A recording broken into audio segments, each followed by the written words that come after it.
خالق کائنات نے قرآن مجید فرقان رشید کے اندر ارشاد فرمایا والعصر،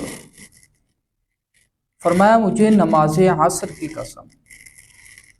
اب نماز عصر کی قسم کیوں ارشاد فرمائی؟ حالانکہ انسان پر فرض کی گئی 5 نمازیں ہیں، اور 5 نمازوں میں سے اللہ تعالیٰ نے انسان پر نماز عصر کو ہی لازم کیوں کیا؟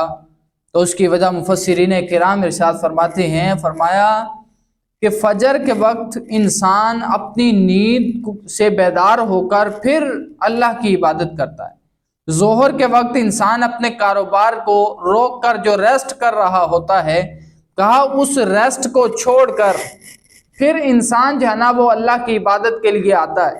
اور کہا مغرب کے وقت انسان کے گھر واپسی کا ٹائم ہوتا ہے، تو کہا واپسی کے وقت انسان اپنے واپسی کے وقت کو ترک کر کے پھر اللہ کی بارگاہ کے اندر حاضری پیش کرتا ہے۔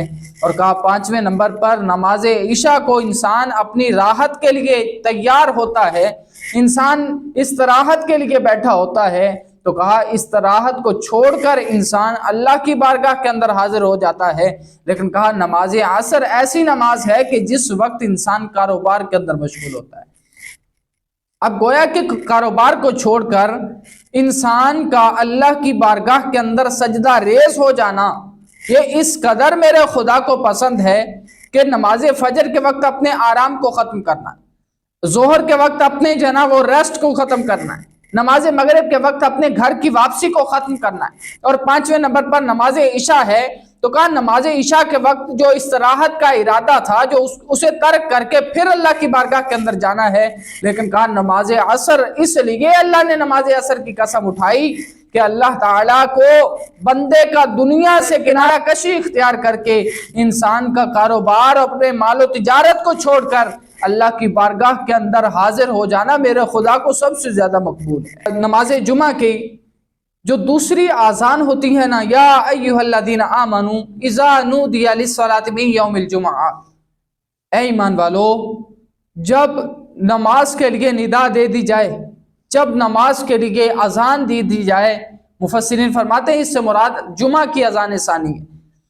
کہا جب جمعہ کی اذان ثانی ہو جائے پھر کیا ہے؟ تو اللہ ارشاد فرمایا اذا نودی للصلاۃ من یوم الجمعہ فاسعوا الی ذکر اللہ، تو اللہ کے ذکر کی طرف بھاگو۔ اب یہاں پر سعی کا لفظ استعمال ہوا ہے، سعی کا معنی ہوتا ہے بھاگنا، کوشش کرنا۔ اب گویا کہ اللہ تعالیٰ فرمانا چاہتا ہے لوگو جب جمعہ کی اذان دے دی جائے تو پھر اپنے کاروبار کو بند کر کے اللہ کے ذکر کی طرف مشغول ہو جاؤ، تاکہ اللہ تعالیٰ تمہاری صحت اور تمہارے کاروبار اور مال و جان کے اندر برکت عطا فرمائے۔ اور مفسرین کرام نے، علماء نے یہاں پر ایک مسئلہ جانا وہ بطور خاص ذکر کیا کہ جو نماز جمعہ کی دوسری اذان ہوتی ہے، اذان ثانی ہوتی ہے، کہا اس آیت مبارکہ کے پیش نظر یا ایھا الذین آمنوا اذا نودی للصلاۃ من یوم الجمعہ، کہ اے ایمان والو جب نماز جمعہ کے لیے اذان دے دی جائے تو پھر تم اللہ کے ذکر کی طرف بھاگو، اور پھر جو ہے نا وہ اپنے مال و تجارت کو چھوڑ دو اور اپنے جو ہے نا وہ کام دھندے کو بند کر دو، نماز کی طرف آ جاؤ۔ اس کی وجہ کیا ہے؟ اللہ تعالیٰ اس آیت مبارکہ کے اندر اذان ثانی کے بعد مال و تجارت کے حرام ہو جانے کا حکم ارشاد فرماتا ہے کہ دیکھیے گا نماز جمعہ کی اذان ثانی ہوئی تو اذان ثانی کا کیا مطلب ہے؟ یار ہم اپنے خدا کی بارگاہ کے اندر آ جائیں، ہم اپنے جو ہے نا وہ رب کی بارگاہ کے اندر اپنی پیشانی کو جھکا لیں۔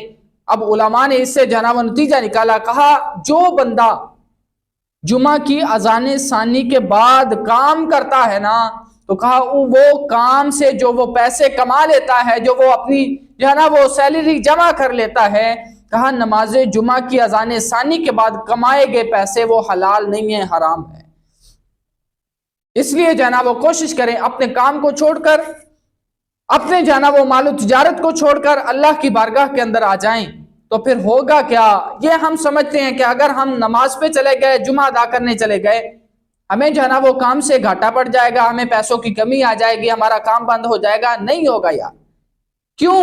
اس وجہ سے کہ جو رب پتھروں کے اندر کیڑوں کو رزق عطا کر سکتا ہے، پھر وہی خدا ہمارے رزق کے اندر برکتیں بھی عطا فرما سکتا ہے۔